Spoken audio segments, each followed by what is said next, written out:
Ever tried driving in the rain with the blurry windshield? Your windshield wipers are more than just a convenience. They're your frontline defense for clear vision on the road. But when was the last time you thought about maintaining them?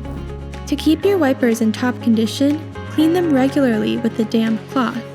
And don't forget to wipe down the bottom of your windshield as well to keep it free from debris and prevent streaks. Most wiper blades last between 6 to 12 months, depending on weather and driving conditions. Replacing them regularly will help guarantee that you always have a clear view of the road. When replacing your wipers, consider the season. Winter wipers are built to handle snow and ice, while all-season blades work well all year round.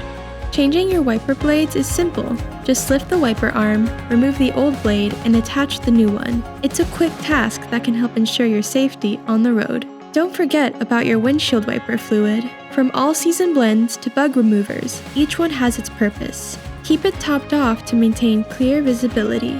Regular maintenance of your windshield wipers and fluid is key to safe driving. Keep your windshield crystal clear and drive with confidence.